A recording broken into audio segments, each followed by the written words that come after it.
इन्होंने लाइसेंस किसको दिया? Serum Institute of India. Serum institute ने प्रतिदिन 2 करोड़ वैक्सीन बनाना है। अगर ये उत्पादन करते तो कोरोना खत्म होने के बाद इनका वैक्सीन तैयार होता। बेचा पूरा वैक्सीन कौन? तो इसको क्या मिला? कोरोना में क्या हुआ था कि ऑक्सफोर्ड यूनिवर्सिटी है, उसके डॉक्टरों ने मिलकर यूनिवर्सिटी के और एक कंपनी है एस्ट्राजेनिका, उन लोगों ने कोरोना की वैक्सीन बनाया। लेकिन उन लोगों के पास वैक्सीन बना लिए, पेटेंट करा लिए, लेकिन प्रोडक्शन करने के लिए बड़े बड़े फैक्ट्रीज नहीं थे। फैक्ट्री लगाने में उनको 3 से 4 साल लग जाता, जबकि कोरोना 3 से 4 साल बाद कोई नहीं पूछता। तो उस कंपनी वालों ने देखा कि कंपनी कौन सी थी? एस्ट्राजेनिका। और वैज्ञानिक कहां के थे? ऑक्सफोर्ड के। तो ऑक्सफोर्ड के वैज्ञानिकों को सुविधा कौन दिया? एस्ट्राजेनिका। तो दोनों ने मिलकर खोज किया। अब एस्ट्राजेनिका के पास भी बड़ी फैक्ट्री नहीं थी और ऑक्सफोर्ड यूनिवर्सिटी के पास तो एक को फैक्ट्री नहीं थी। तो ये लोग क्या करें? इनको व्यापार भी देखना था कि भाई अगर कोरोना की वैक्सीन नहीं बिकेगी तो पैसा कहां से आएगा? ऑक्सफोर्ड जैसे महंगी यूनिवर्सिटी में खर्च भी तो चाहिए उस यूनिवर्सिटी को चलाने के लिए। यहाँ पे पटना यूनिवर्सिटी की थोड़ा ना कि गेट टूटल है 4 साल बाद पेंट होगा। ऑक्सफोर्ड यूनिवर्सिटी है वहां पर, यहाँ तो ऊपर से छतवा गिरते रहता है इसे। तो उन लोगों ने देखा कि भाई पेटेंट तो मिल गया इन्हें और वो उसका प्रोडक्शन नहीं कर सकते थे। तो पेटेंट कानून में यह कहा जाता है कि कोई भी पेटेंट धारी जिसके पास पेटेंट है वो आप पेटेंट दूसरे को भाड़े पे दे सकता है कि आप इसका बदले में उत्पादन कीजिए और हम आपसे कुछ पैसे चार्ज करेंगे। तो ऑक्सफोर्ड यूनिवर्सिटी और एस्ट्राजेनिका ने, कौन यूनिवर्सिटी? ऑक्सफोर्ड यूनिवर्सिटी इंग्लैंड में, और एस्ट्राजेनिका इन लोगों के पास क्या था? पेटेंट था। इन्होंने लाइसेंस किसको दिया? Serum Institute of India. Licence किसको दिया? सीरम। अब Serum Institute of India Adar Poonawalla की कंपनी है, सबसे ज्यादा वैक्सीन बनाने वाली कंपनी है। इसके पास प्रोडक्शन की कोई कमी नहीं है। तो फॉर्मूला कौन दिया? Oxford AstraZeneca. पेटेंट किसके पास? ऑक्सफोर्ड और एस्ट्राजेनिका। उस पेटेंट को उत्पादन करने का लाइसेंस किसके पास? सीरम। और सीरम इंस्टीट्यूट ने प्रतिदिन 2 करोड़ वैक्सीन बनाने का लक्ष्य रख दिया।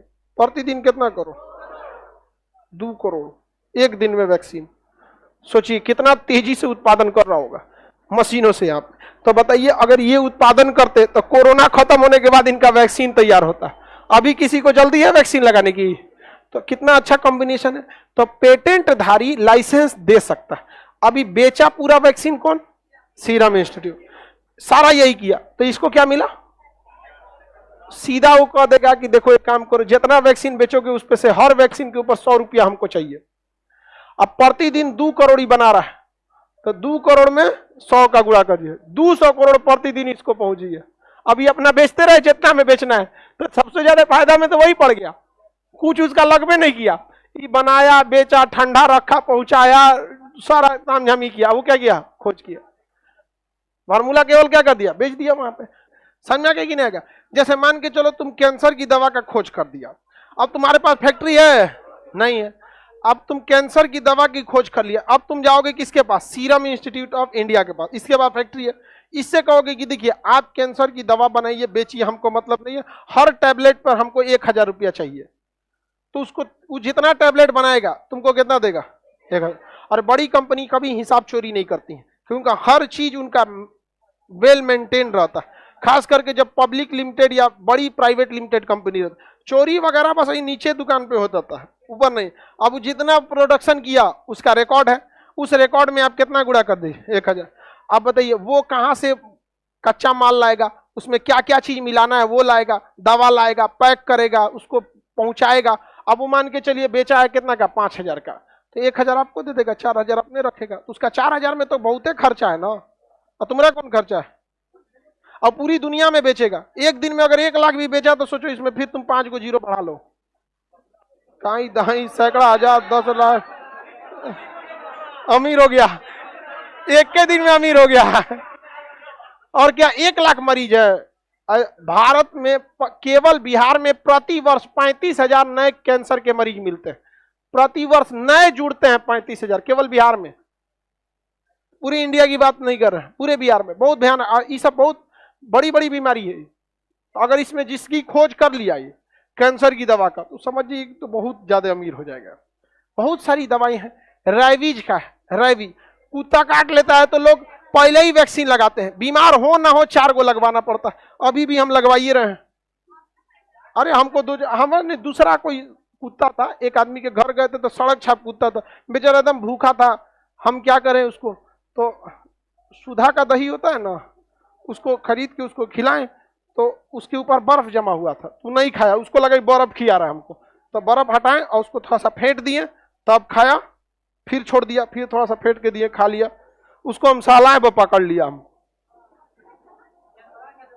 पगला उगला पागल नहीं था, मेरी गलती थी। अनजान कुत्तों को ना पीछे से टच नहीं करना चाहिए। हम उसका पीठ साला है तो उसको लगा कोनो दूसरा कुत्ता आके काट रहा है, हमको पकड़ लिया, हमको फिर छोड़ दिया, कहा ये तो दही खिलाया था हमको। हम कहे नहीं, काट लिया तब तोरा पता चल रहा दही खिलाया था हमको, छोड़ दिया एकदम, मतलब अपने अपने जान में सॉरी बोला कि हमको लगा दूसरा कौन पकड़ लिया। एक्चुअली वो हमेशा डरे रहते हैं, क्योंकि कोई उनसे इज्जत से तो बात करता नहीं है सड़क छाप कुत्तों से, उनको हमेशा डर लगता है मारेगा हमको। उसको खाने के लिए मिलाएगा ना तो ऐसे भागेगा, दे भी सकता है मार भी सकता है।